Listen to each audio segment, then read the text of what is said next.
El Señor Jesucristo dijo a sus discípulos en Mateo capítulo 16, versículo 18, un texto muy conocido, que Él habría de edificar su iglesia y que las puertas del Hades no prevalecerían contra ella. Esa es la razón por la que siempre habrá iglesia en el mundo hasta que el Señor Jesucristo regrese en gloria. Cristo es el edificador y preservador de la iglesia. Sin embargo, la Biblia también enseña claramente que Él hace eso a través de la misma iglesia. La edificación y preservación de la iglesia es una tarea que solo Él puede llevar a cabo, pero nosotros no somos meros espectadores de lo que Cristo está haciendo al respecto, como vemos en pasajes como Efesios capítulo 4, versículo 11 en adelante, un texto que se menciona mucho desde este púlpito. Cristo mismo ha dado pastores a su iglesia para edificar a los santos, para la obra del ministerio, para que los santos hagan esa labor de edificarnos unos a otros. Por otra parte, esta promesa del Señor en Mateo capítulo 16, versículo 18, no quiere decir que el Señor se ha comprometido a preservar a todas y cada una de sus iglesias locales a través de la historia. Cristo va a preservar su iglesia, va a haber iglesia hasta que Cristo regrese en gloria. Pero mis hermanos, la realidad es que Cristo no ha prometido preservar a todas y cada una de sus iglesias locales. Y una prueba contundente de esto son las mismas iglesias a las que se escribieron las cartas, muchas de las cartas que nosotros encontramos en el Nuevo Testamento. Ninguna de esas iglesias existen en el día de hoy. Desaparecieron con el paso de los años. Éfeso, Esmirna, Tiatira, Sardis, Laodicea, Tesalónica, Corinto. Durante un tiempo fueron iglesias fieles, pero en algún punto de su historia comenzaron a desviarse hasta que Cristo retiró de esas iglesias su candelero, como Él advirtió a la iglesia en Éfeso. ¿Recuerdan en Apocalipsis capítulo 2, versículo 5? Si no os arrepentís, voy a retirar mi candelero de la iglesia. Eso puede suceder por un sinnúmero de razones, pero creo que una de las más comunes es el descuido de alcanzar a la siguiente generación. Mis hermanos, nosotros no estaremos aquí para siempre. El día llegará cuando toda esta generación de cristianos habremos desaparecido por completo. Y es ahora, no mañana, cuando debemos comenzar a preguntarnos qué será de Iglesia Bíblica del Señor Jesucristo cuando llegue ese día. Cuando ya nosotros no estemos aquí. Ese es el tema que comenzamos a considerar esta mañana a la luz de la enseñanza del Salmo 78. Y como ya dijo el pastor Salvador, por causa del tiempo, solo pudimos tocar 2 de los 3 encabezados que tenía previsto para el mensaje de la mañana. Vimos en primer lugar que es la voluntad expresa de Dios para su pueblo que se esfuerce por alcanzar a la próxima generación. Salmo 78 otra vez dice la palabra de Dios: escucha, pueblo mío, mi ley, inclinad vuestro oído a las palabras de mi boca, abriré mi boca en proverbios, hablaré cosas escondidas desde los tiempos antiguos, las cuales hemos oído y entendido, porque nuestros padres nos las contaron. No las encubriremos a sus hijos, contando a la generación venidera las alabanzas de Jehová y su potencia y las maravillas que Él hizo. Y vemos más adelante cómo ellos estaban empeñados en que no solamente sus hijos escucharan eso que ellos habían escuchado de sus padres, sino también equipar a sus hijos para que ellos también a su vez lo cuenten a sus hijos. Vimos en segundo lugar esta mañana que los padres son los responsables primarios de cumplir esta encomienda. Esto es evidente en esa porción que acabamos de leer. Nuestros padres nos las contaron, nosotros las contaremos a nuestros hijos para que ellos a su vez lo cuenten a sus hijos.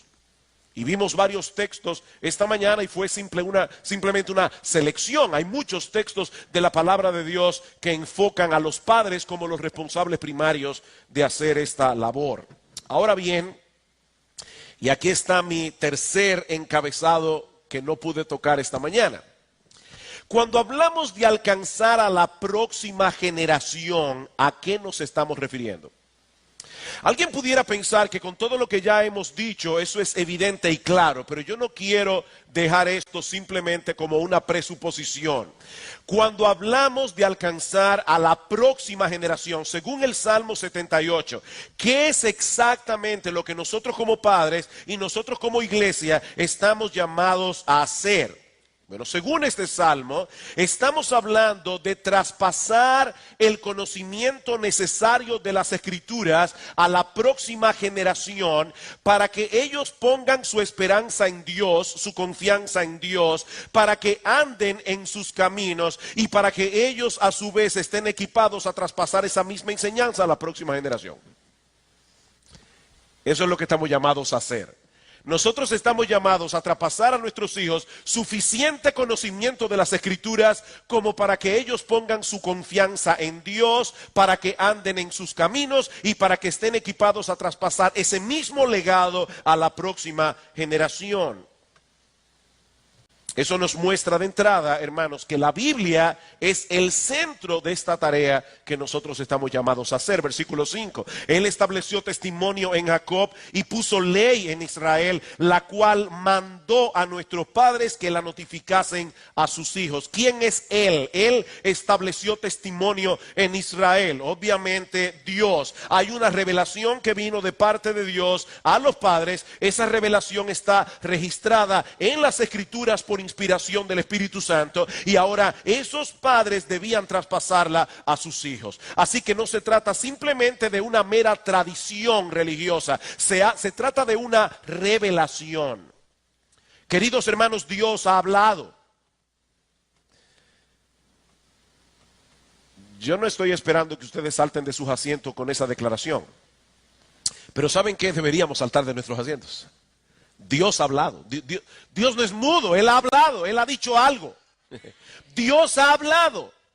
Y lo que Él ha dicho es tan importante, es tan trascendental, que eso debe ser traspasado de una generación a la otra. Eso quiere decir, como bien señala John Piper, que la Biblia es el sol en el sistema solar de todo lo que enseñamos a nuestros hijos, tanto en el hogar como en la iglesia. Hay muchos libros en el planeta, muchos libros cristianos inclusive, que nosotros podemos usar, pero mis hermanos, todos los otros libros son como planetas oscuros que deben ser iluminados con la luz que emana de este libro. Todos los libros escritos por hombres deben ser juzgados y evaluados a la luz de lo que dice este libro. Es así de sencillo. Mis hermanos, nosotros tenemos la tarea de enseñar a nuestros hijos a pensar bíblicamente. Toda nuestra enseñanza debe estar empapada con las verdades de lo que Dios nos ha revelado aquí. En el Salmo 19, versículo 9, hablando de la revelación de Dios, dice David, los juicios de Jehová, y él no se refiere allí a los castigos de Dios. ¿Han oído ustedes cuando alguien se refiere a otra persona y dice que tiene buen juicio, que tiene opiniones acertadas? Bueno, lo que el salmista está diciendo allí es que las opiniones de Dios son verdad, todas justas. En otras palabras, la realidad de las cosas son como Dios dice que son, no como nosotros quisiéramos que fueran. Lo que Dios dice del hombre es lo que el hombre es. Lo que Dios dice acerca de este mundo es lo que este mundo es. Lo que Dios dice acerca de cómo debemos vivir la vida es así que debe ser y no de otro modo. Es su opinión del matrimonio lo que importa, no la de ninguna otra persona. Es lo que Dios opina del aborto lo que importa. Es lo que Dios opina de la eutanasia lo que importa. Es lo que Dios opina con respecto a cualquier cosa lo que importa. Y como decíamos esta mañana, cuando los expertos y la palabra de Dios se contradicen, entonces sea Dios veraz y todo hombre mentiroso. La palabra de Dios es infinitamente más preciosa que cualquier teoría o filosofía que el mundo pueda proveer. Y es esa palabra la que debemos traspasar a nuestros hijos. ¿Con qué propósito? ¿Cuál es la meta que nosotros queremos alcanzar? Que pongan su confianza en Dios. Versículo 7, a fin de que pongan en Dios su confianza. Y no se olviden de las obras de Dios. Mis hermanos, la meta de esta instrucción no es levantar una generación de personas decentes. La meta no es levantar una generación de personas laboriosas. Es una generación de hombres y mujeres que tengan tal conocimiento de la gloria, el poder, la majestad y la magnificencia de nuestro Dios, que pongan toda su confianza únicamente en Él. Por eso es que dice en el versículo 4, no las encubriremos a sus hijos, contando a la generación venidera las alabanzas de Jehová y su potencia y las maravillas que hizo. Mis hermanos, la Biblia no es un conjunto de historias de las que nosotros podemos sacar lecciones morales y religiosas o espirituales. No, la Biblia es el libro en el que Dios se revela al hombre. De manera que si la enseñamos correctamente, nuestros hijos se van a topar con ese Dios de gloria, con ese Dios magnificente en cada una de sus páginas. No es la historia de Abraham, es la historia del Dios de Abraham. No es la historia de David, es el Dios de David. No es la historia de Daniel, es el Dios de Daniel. Y el Espíritu Santo puede usar esa visión de Dios para traer a nuestros hijos al arrepentimiento y a la fe. De paso, esa es la fortaleza del currículum que nosotros usamos en nuestras clases de escuela dominical, el currículum de niños deseando a Dios, que todo gira en torno a la persona de Dios, no en torno a la persona del hombre. Hay muchas historias en la Biblia, pero todas ellas revelan una gran historia cuyo único protagonista es el Dios Trino, que salva a los pecadores a través de la obra redentora de Dios el Hijo. Él es el protagonista, Él es el héroe. Y esa es la gran historia que nuestros hijos deben conocer para que aprendan desde niños que nuestro Dios es enteramente digno de confianza. Y por supuesto, hermanos, nosotros tenemos un testimonio que dar a nuestros hijos. No se trata simplemente de darles una lección bíblica. Es que cuando vengan los problemas, nuestros hijos puedan ver en nosotros que de verdad nosotros confiamos en Dios. Podemos confiar en Él, porque Él es sabio. Podemos confiar en Él porque Él es bueno y perdonador, porque Él es el Dios de toda gracia, porque Él es el Todopoderoso, porque Él siempre cumple lo que promete, porque Él siempre gana, porque Él es santo, porque Él es justo, porque Él es el único que realmente puede satisfacer los anhelos más profundos del corazón humano. Es por eso que no hay nada más absurdo que una persona envanecida por su conocimiento de las Escrituras. Cuando uno conoce al Dios de las Escrituras, se humilla al pecador. Y Dios es exaltado. Así que es nuestro deseo que nuestros hijos puedan ver a través de las enseñanzas de las Escrituras la gloria y la majestad de nuestro Dios, para que puedan confiar en Él y andar en sus caminos. Versículos 7 y 8. A fin de que pongan en Dios su confianza y no se olviden de las obras de Dios, que guarden sus mandamientos, que no sean como sus padres, generación contumaz y rebelde, generación que no dispuso su corazón ni fue fiel para con Dios, su Espíritu.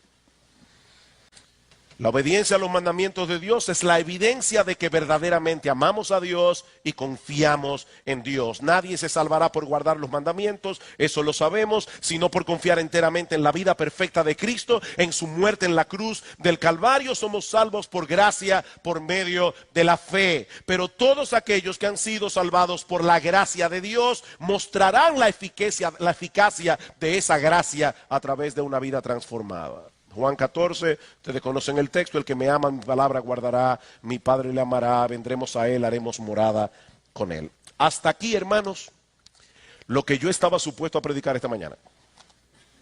O sea, aquí termina el mensaje de la mañana y ahora comienza el mensaje de la tarde. Qué bueno que hay aire todavía. ¿Qué hemos visto hasta aquí? Que hay una tarea que hacer con la próxima generación y que los padres son los responsables primarios. Eso es básicamente lo que hemos visto. Sin embargo, mis hermanos, la iglesia es una familia en Cristo. Y como tal, no solo está llamada a ser de gran ayuda para los padres en el desempeño de su labor, y yo creo que esto aquí estamos todos claros en ese sentido, pero en esto que voy a decir ahora no estoy seguro de que estamos tan claros. La Biblia presenta a la iglesia como una familia y por lo tanto no solo estamos llamados a ser de gran ayuda para los padres en el desempeño de su labor, sino también a tener cierto tipo de relación con los niños de esos padres que están entre nosotros, aunque esos niños todavía no formen parte de la membresía de la iglesia. Nosotros creemos por las Escrituras que el bautismo es la puerta de entrada para la membresía de la iglesia local. Y creemos que este símbolo debe aplicarse únicamente a aquellos que muestran las evidencias de haber venido a Cristo en arrepentimiento y fe, y que puedan asumir el compromiso de venir a ser parte de la membresía de la iglesia. Esa es la razón por la que nosotros no practicamos el bautismo infantil.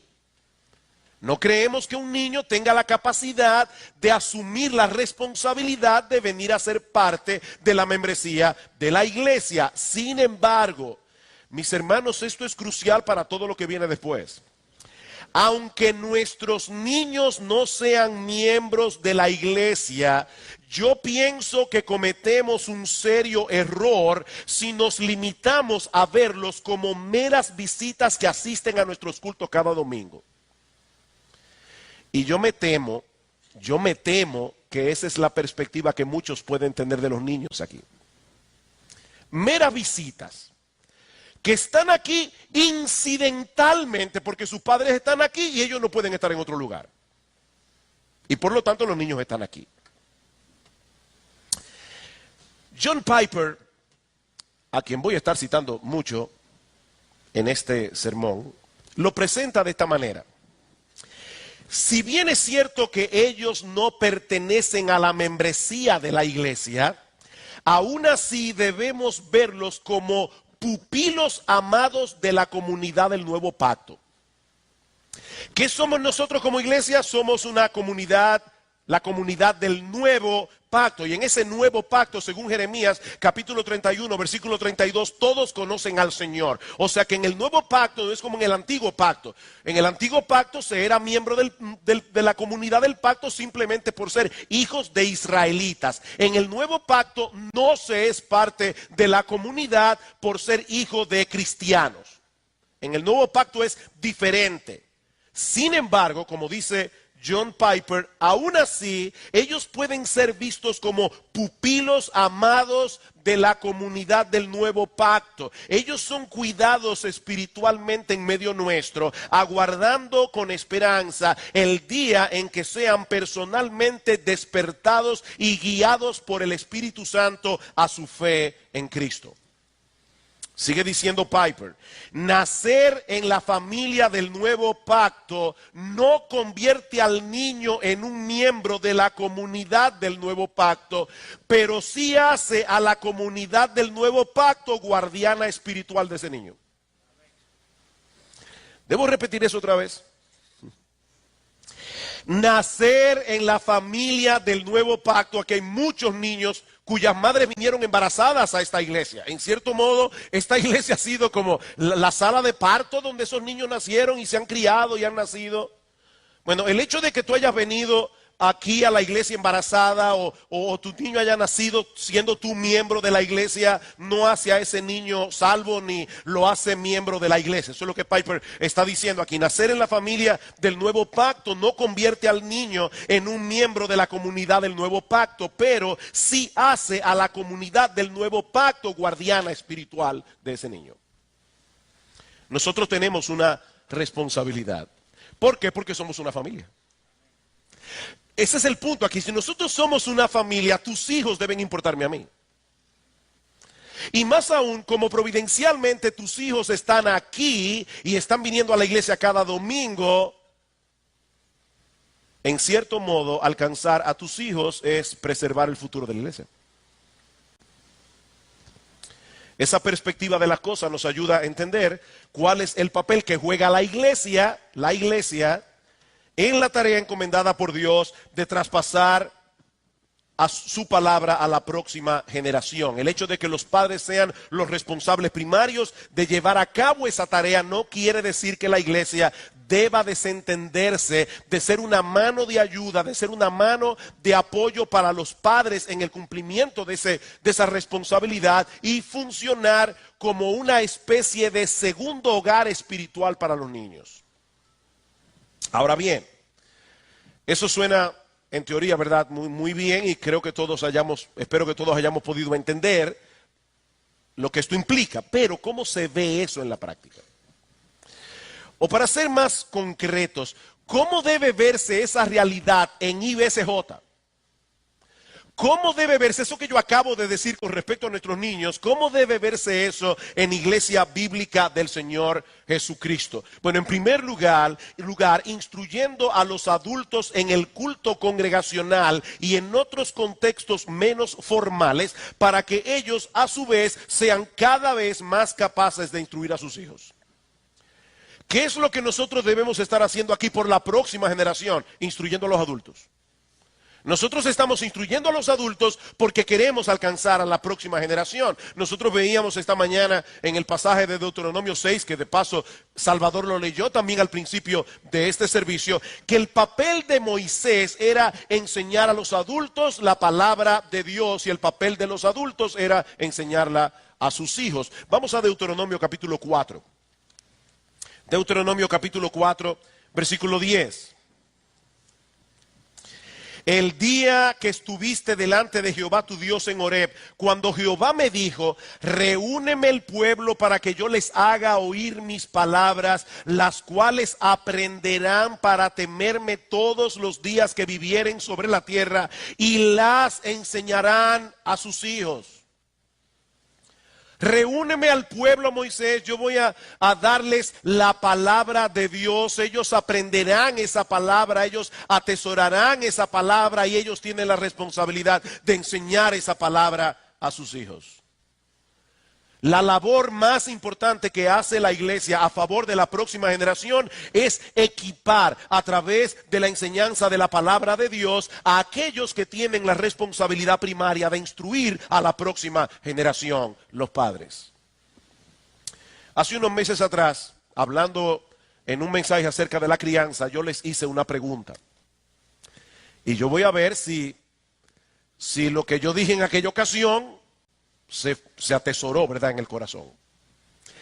¿Cuántos pasajes hay en el Nuevo Testamento que hablan directamente acerca de la responsabilidad que tienen los padres de criar a sus hijos en la disciplina y amonestación del Señor? En otras palabras, ¿cuántos pasajes hay en el Nuevo Testamento que hablan directamente acerca del tema de la crianza?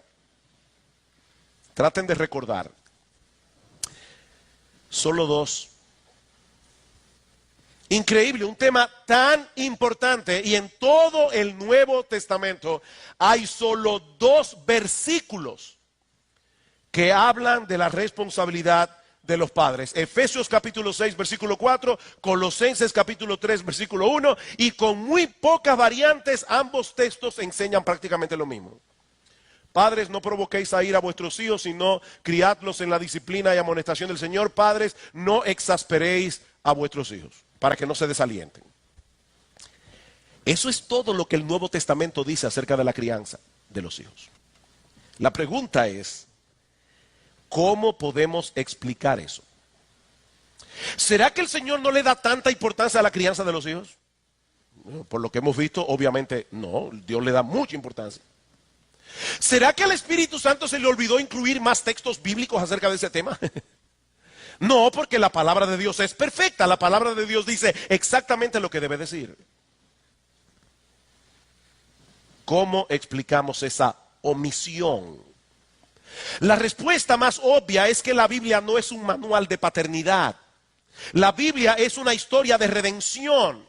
El centro de las Escrituras es el plan de salvación diseñado por Dios para reconciliar con Él a pecadores rebeldes, perdonando todos sus pecados y adoptándolos como hijos en base a la obra redentora de Cristo en la cruz del Calvario. Y ahora viene la parte interesante. En la misma medida en que los adultos están cada vez más empapados del Evangelio y entienden las implicaciones del Evangelio, en esa misma medida estarán equipados para criar a sus hijos en la disciplina y amonestación del Señor. ¿Por qué algunos padres tienen problemas en la crianza de sus hijos? Porque ellos no saben cómo conectar los puntos, ellos no saben cómo conectar los que ellos dicen creer del evangelio con la crianza de sus hijos. ¿Por qué tú te exasperas con tus hijos? Porque fallan y fallan y fallan una y otra vez, y lo que corregiste ayer tienes que volver a corregirlo hoy porque estás olvidando el evangelio. ¿No es eso lo que Dios hace contigo todo el tiempo?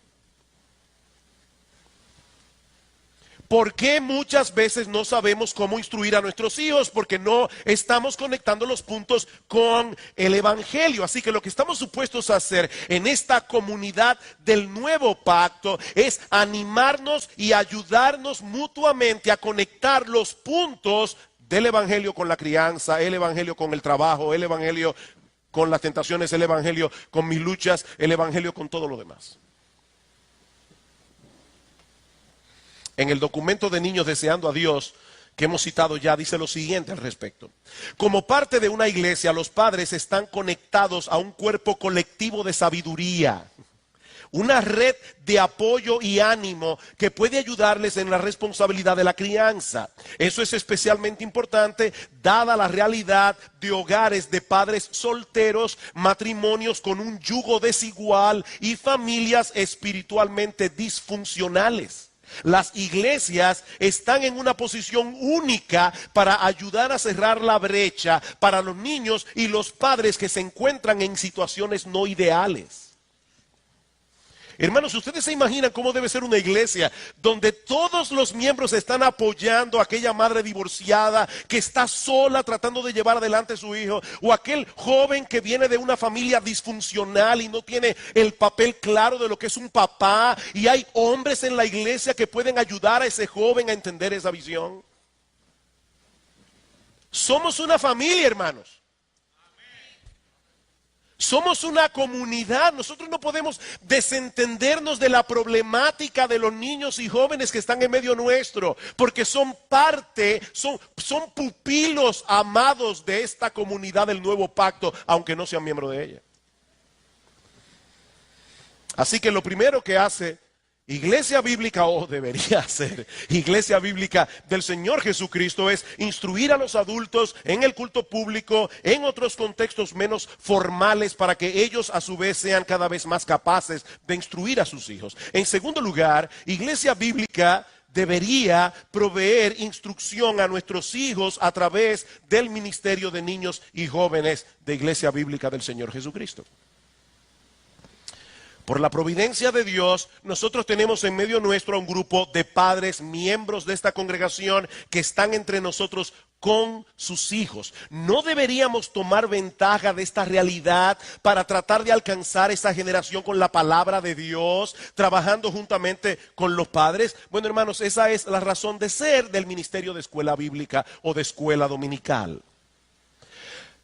No se trata de un lugar en el que tratamos de entretener a los niños para que los padres puedan recibir instrucción en la iglesia tranquilo, con menos distracción. No, hermanos, no es un tiempo de cuidado, no es un tiempo de entretenimiento, es un tiempo de instrucción. Y otra vez nos identificamos plenamente con el documento de Niños Deseando a Dios cuando dice: es nuestra convicción que podemos hacer mucho para nutrir la fe de los niños que nos han sido encomendados. Al ver la agenda del mundo para con nuestros niños, percibimos una tremenda urgencia para que los padres cristianos y la iglesia presenten una agenda aún más impactante para ver a Dios en la vida de nuestros hijos. Hermanos, ellos tienen una agenda allá afuera. No recuerdo quién me decía esta mañana de las cosas que están pasando en países como Estados Unidos y otros lugares donde a los niños desde pequeños se les quiere hacer ver la homosexualidad como algo normal y natural, y de hecho en las escuelas se lleva a los niños a jugar que son homosexuales. Hermanos, eso es una realidad que estamos viviendo. El mundo tiene una agenda. La pregunta es, ¿qué vamos a hacer nosotros como iglesia?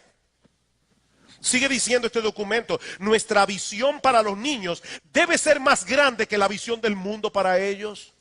Que nunca se diga de nosotros que nos quedamos de brazos cruzados viendo mientras el mundo moldeaba a nuestros hijos. Hermanos, que nunca se diga eso de nosotros. Nosotros como iglesia debemos asumir esa responsabilidad.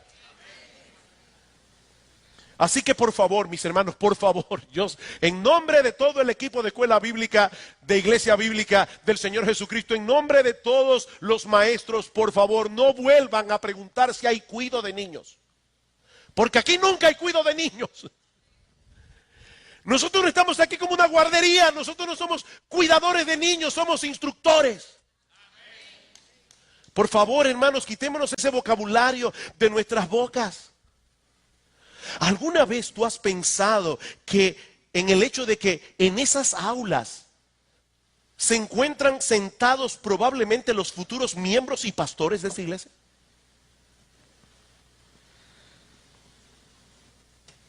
Y lo que es todavía más crucial,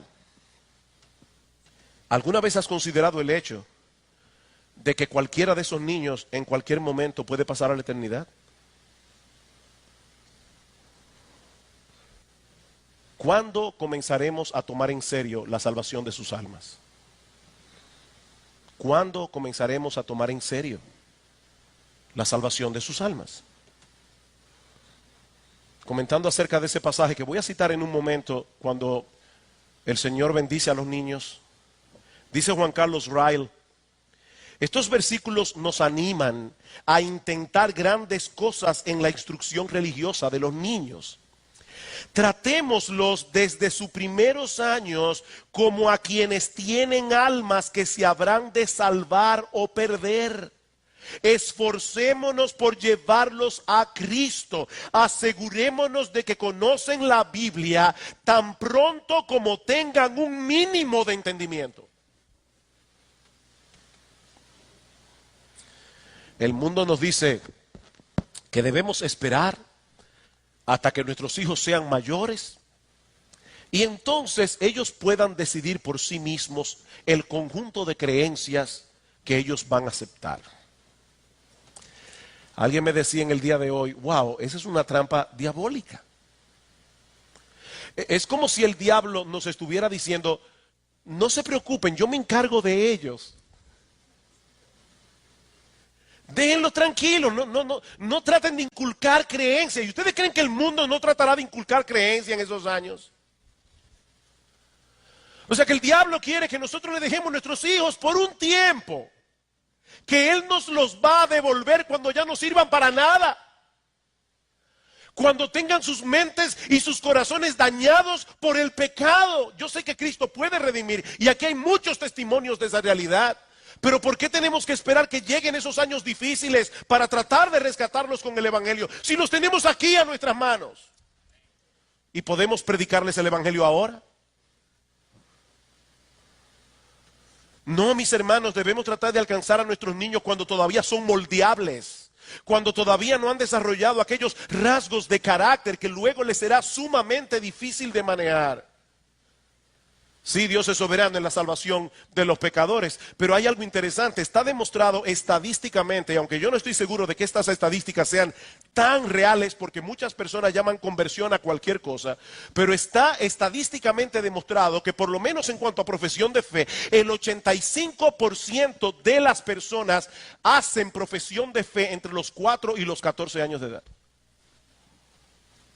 El 85% de las personas.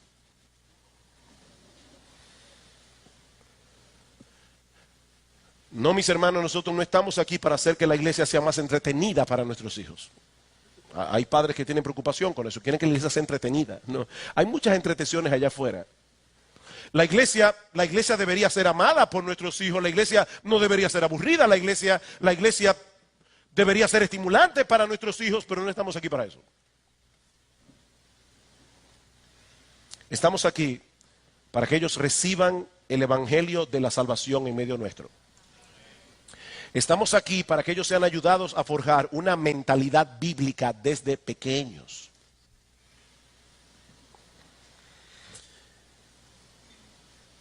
Voy bien. Amado hermano, tú estás haciendo uso de este recurso que tu iglesia te está proveyendo. Hoy comenzamos la escuela dominical y esa es la razón, lo dijimos esta mañana, por la que estamos predicando estos mensajes. ¿Estás haciendo provisión para estar aquí a tiempo los domingos? A las 10 de la mañana. Para que tus hijos, de paso, reciban el mensaje de que para ti la iglesia es importante. Hermanos, ¿qué mensaje ustedes creen que nosotros enviamos a nuestros hijos cuando por cualquier razón no estamos aquí el miércoles en el culto de oración? Nosotros estamos enviando un mensaje. ¿O ustedes creen que no? O cuando llegamos tarde a los cultos de la iglesia, ¿qué mensaje estamos enviando? Que esto no es importante. Aparte de que interrumpimos la clase o de que sencillamente no recibimos el beneficio de hermanos y hermanas que durante toda la semana sacrificialmente se han preparado para poder instruir a nuestros hijos con un currículo que es excelente, bíblicamente hablando. Pero tus hijos no se beneficiaron de eso porque no estaban aquí. ¿Te estás comunicando con los profesores de escuela dominical? No simplemente para saber cómo se portó el muchacho hoy. No, te estás comunicando con ellos para saber qué es lo que se está impartiendo en el aula. ¿Por dónde van ellos para tú hacer un refuerzo en la casa? ¿Cómo están reaccionando tus hijos a la enseñanza de tal manera que puedan trabajar juntos en esto, tú y el maestro? De paso, al resto de la congregación. Hermano, ¿alguna vez tú te has preguntado, y estoy hablando aquí no a los padres, estoy hablando a toda la iglesia, ¿alguna vez te has preguntado si hay algo que tú puedas hacer para integrarte a este ministerio? Es sacrificial. Hay hermanos que dicen, yo no quiero servir el domingo en la mañana porque no me quiero perder el culto. Alguien se lo va a perder para enseñar a los niños de 2 a 4 años, por lo menos. ¿Hay algo que tú puedas hacer por este ministerio? Acércate y pregunta. Tal vez tú no tienes el don de enseñar, tal vez tú no puedes dar clases, pero puedes liderar un grupo pequeño en la escuela dominical. Luego que la clase se imparte hay grupos pequeños y hay líderes de grupos pequeños que tratan de llevar esa enseñanza prácticamente al corazón de nuestros niños. Tal vez lo más que tú puedes hacer es sacar copias. Yo no sé, pero hay muchas cosas que tú puedes hacer. Acércate y pregunta. ¿Recuerdan la pregunta de esta mañana? ¿Qué queremos que sea nuestra iglesia dentro de 30 años? Bueno, tenemos que comenzar a trabajar ahora, no dentro de 30 años. Pero hay un aspecto más que no debemos pasar por alto y este es quizás el aspecto más extenso del papel que juega la iglesia en la tarea de alcanzar a la próxima generación. Y es recibiendo a los niños en nuestros cultos con alegría y un verdadero deseo de que la presencia especial de Dios en medio nuestro obre poderosamente en sus almas. Recibiendo a los niños en nuestros cultos con alegría y un verdadero deseo de que la presencia especial de Dios en medio nuestro obre poderosamente en sus almas. Marcos capítulo 10, versículo 13. Marcos capítulo 10, versículo 13 al 16.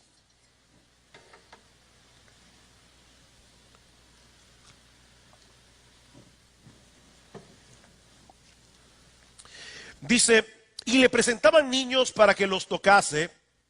Si ustedes ven el contexto, el Señor está enseñando acerca del divorcio. Los israelitas en esa época tenían mucho interés en este tema. Y presentaban niños para que los tocase y los discípulos reprendían a los que los presentaban. Viéndolos, Jesús se indignó. Y les dijo, dejad a los niños venir a mí, no se lo impidáis, porque de los tales es el reino de Dios. De cierto os digo que el que no recibe el reino de Dios como un niño, no entrará en él. Y tomándolos en los brazos, poniéndole las manos sobre ellos, los bendecía. Imagínense, hermanos, la escena que nosotros tenemos aquí. El Señor Jesucristo está instruyendo a los discípulos un tema sumamente importante, sumamente espinoso. Los discípulos estaban muy atentos a cada palabra que decía el Señor. Tenían preguntas, el Señor estaba respondiendo sus dudas.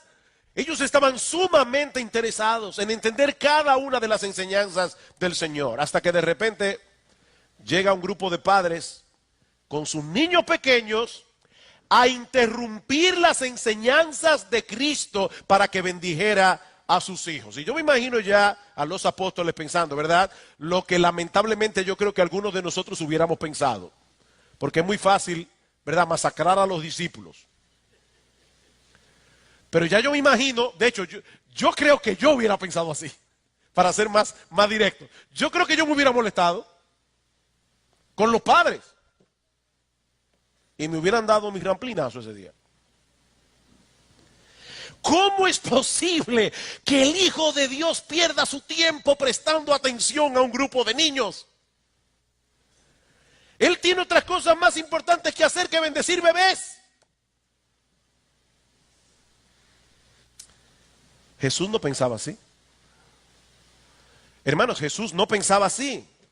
En vez de molestarse con estos padres o con sus niños menos, Jesús se molestó más bien con los apóstoles por tratar de impedir que esos niños llegaran a Él para ser bendecidos. Cristo se molestó. De hecho, la palabra que se usa en el versículo 14 es una palabra muy fuerte. Cuando dice que se indignó, Jesús estaba molesto, hermanos.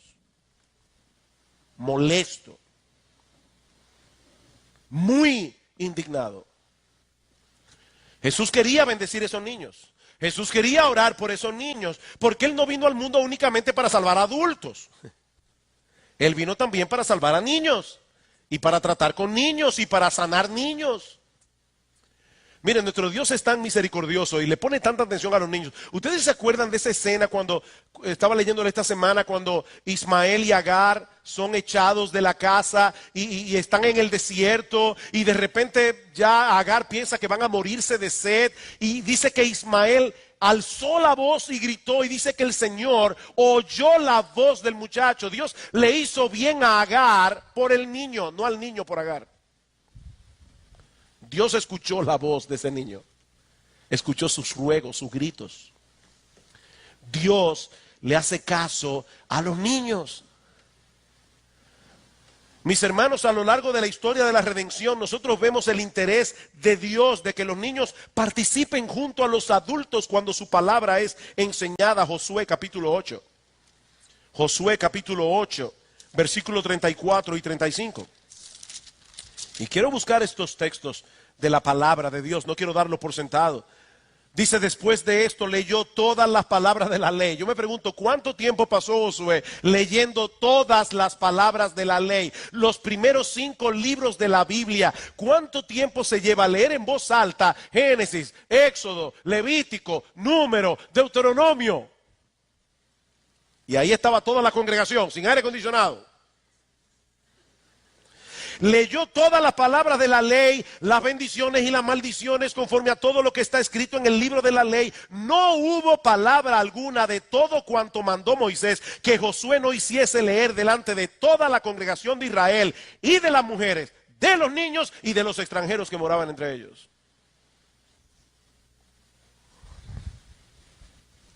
Ahí no estaban los padres diciendo, hay cuido de escuela. No había cuido de nada con sus niños, oyendo la ley entera. ¿Qué le parece? Nehemías capítulo 8. Nehemías capítulo 8. Y se juntó todo el pueblo como un solo hombre en la plaza que está delante de la puerta de las aguas, y dijeron a Esdras el escriba que trajese el libro de la ley de Moisés, la cual Jehová había dado a Israel. Y el sacerdote Esdras trajo la ley delante de la congregación, así de hombres como de mujeres y de todos los que podían entender. Y en el versículo 3 vuelve sobre lo mismo, todos los que podían entender.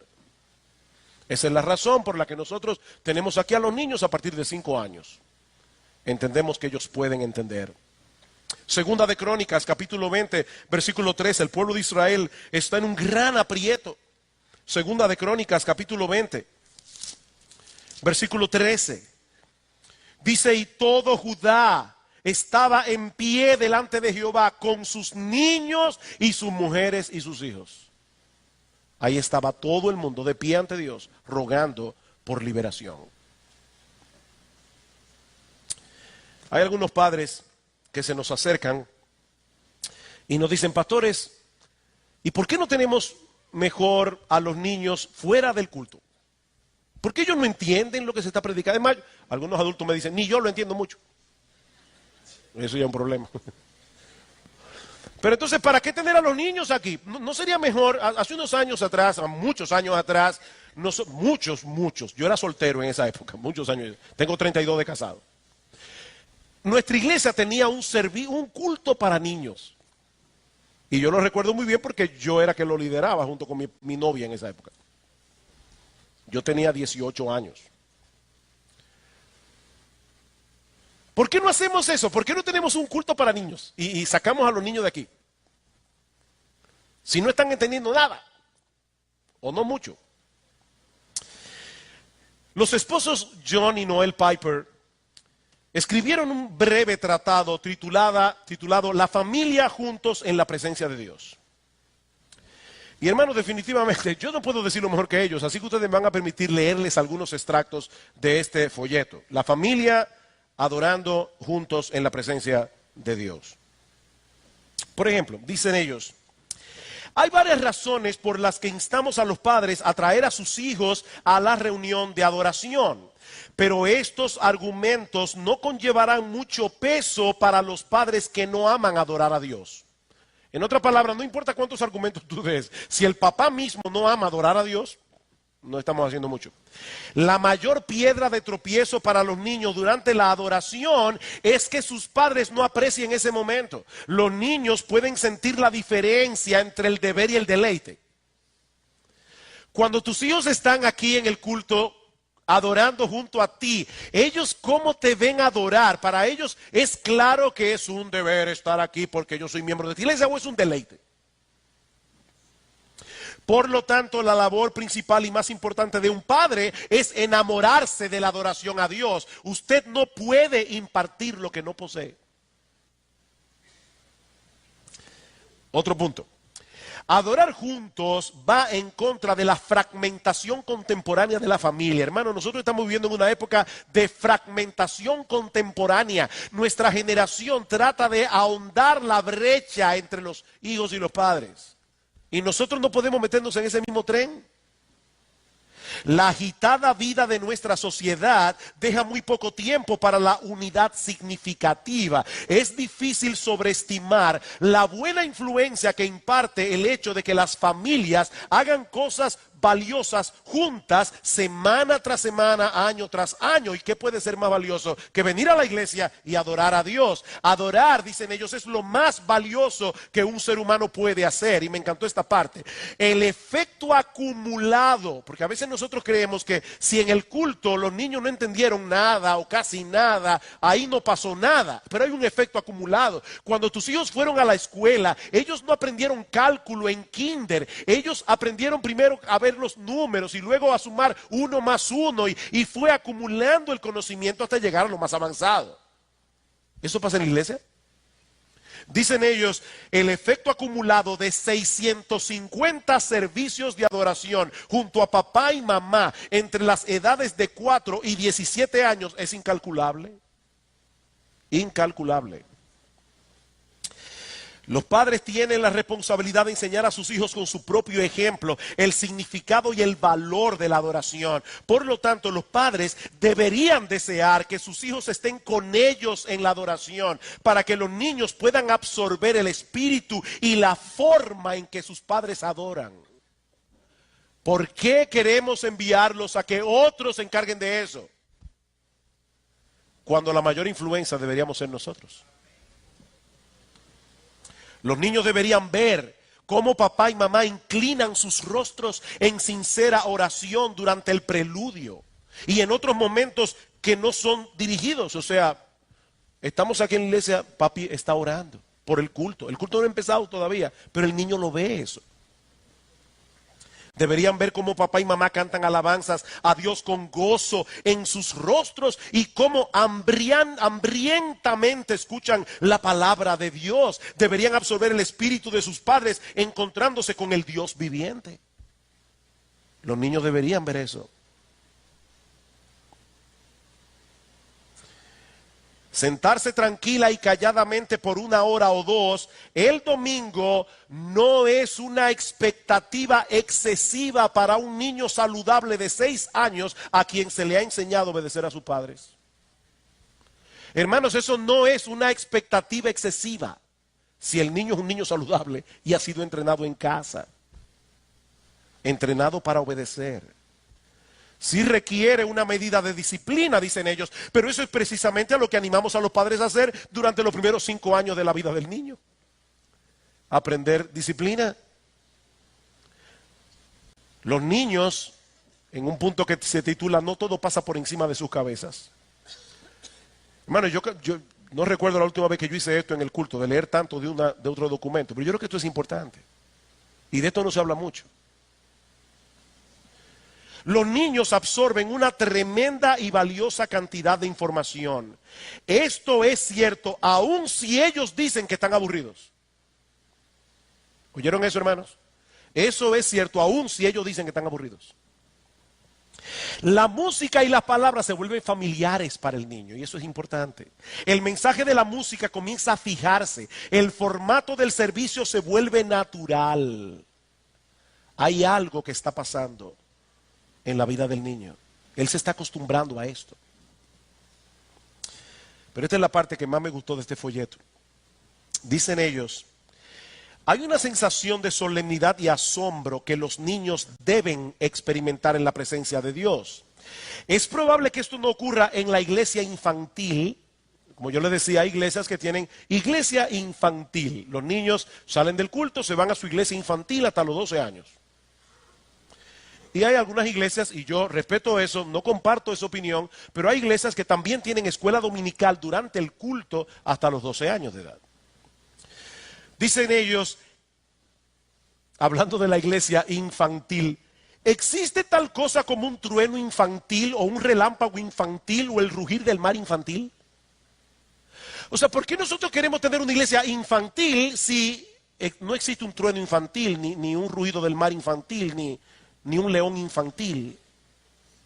Los niños deben acostumbrarse a que hay cosas en la vida que son gloriosas y tremendas. Y la presencia de Dios es una de ellas.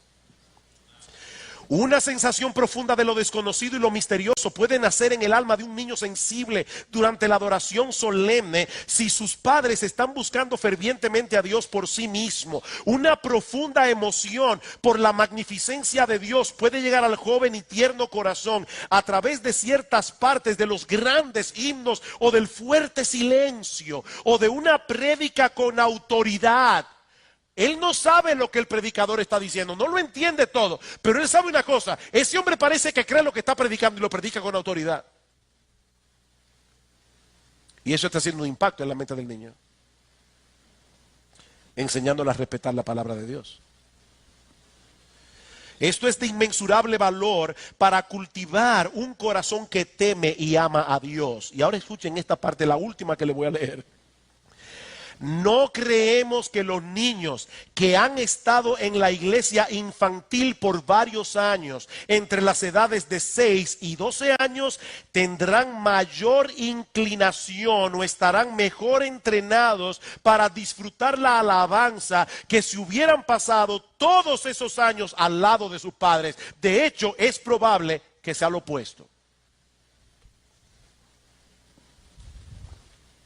Probablemente será más difícil aclimatar a un niño de 10 o 12 años a un nuevo servicio de alabanza que a un niño de 5 o 6. El cemento ya no está tan fresco a los 12 años y ya se han esfumado vastas posibilidades de moldear los impulsos de su corazón.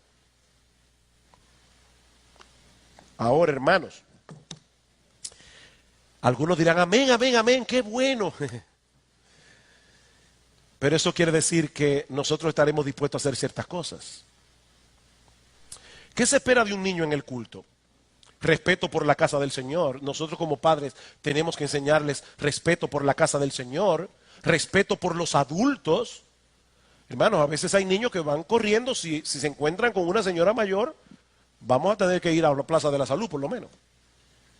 Tenemos que enseñarles que esto no es un parque y que hay ciertas cosas en lo que deben, ¿verdad?, cuidarse. Respeto por otros. Ahora, ¿qué se espera de los miembros de la iglesia? Esta es la parte que me interesa a mí. Pues a los padres podemos tomarlos aparte y enseñarles algunos tips de cómo cuidar a sus hijos aquí en el culto. Pero hermanos, ¿qué se espera de la iglesia si esto es una realidad?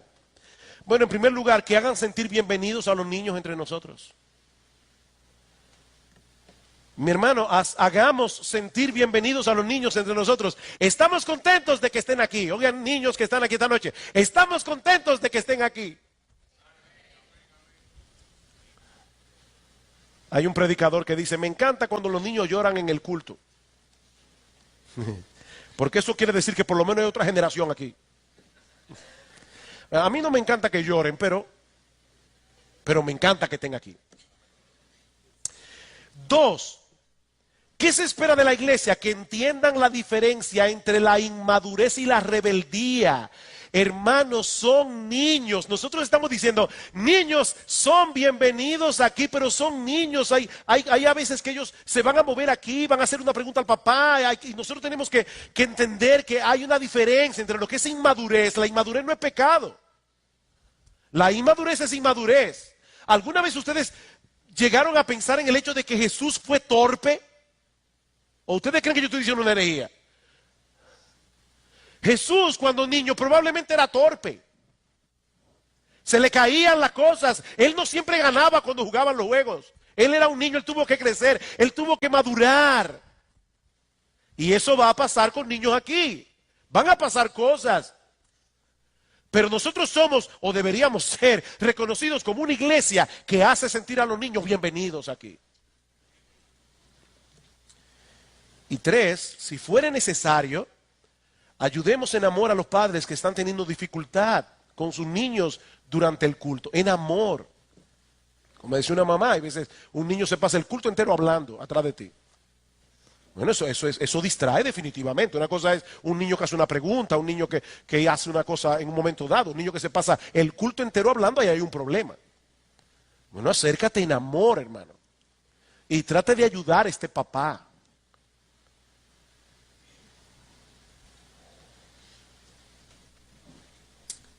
Hermanos, antes de concluir, yo quisiera por favor que ustedes fueran conmigo a Apocalipsis capítulo 7. Apocalipsis capítulo 7. Yo les decía esta mañana que quería hacer con ustedes un ejercicio de imaginación. Bueno, yo voy a terminar con otro ejercicio de imaginación. Apocalipsis capítulo 7, versículos 9 al 12. Después de esto miré, por favor visualízalo, visualiza esto. Quiero decir imagínatelo para que no suene a decláralo. No, yo no estoy diciendo eso, es visualiza la escena. No, por si acaso. Después de esto miré, y he aquí una gran multitud, la cual nadie podía contar, de todas naciones y tribus y pueblos y lenguas que estaban delante del trono y en la presencia del Cordero, vestidos de ropas blancas y con palmas en las manos, y clamaban a gran voz diciendo: la salvación pertenece a nuestro Dios que está sentado en el trono y al Cordero. Y todos los ángeles estaban en pie alrededor del trono y de los ancianos y de los 4 seres vivientes, y se postraron sobre sus rostros delante del trono y adoraron a Dios diciendo: amén. La bendición y la gloria y la sabiduría y la acción de gracias y la honra y el poder y la fortaleza sean a nuestro Dios por los siglos de los siglos. Amén. Ahora imagínate a los niños que están sentados hoy entre nosotros en medio de esa multitud. Imagina esos niños. Y sobre todo, imagínate que tú tomaste en serio estos mensajes de hoy y tú estás viendo el rostro de esos niños alabando a Dios, sabiendo que de alguna manera tu pequeña contribución como padre, tal vez como maestro de escuela dominical, o tal vez simplemente como un miembro de Iglesia Bíblica del Señor Jesucristo, que hizo sentir bienvenidos a estos niños y los trató con amor, que de alguna manera esto contribuyó a que esos niños estén allí. ¿No es esa, hermanos, una visión gloriosa? Qué bueno será, mis hermanos, ver en aquel día a muchos de nuestros hijos en esa gran multitud alabando a Dios y dándole gloria.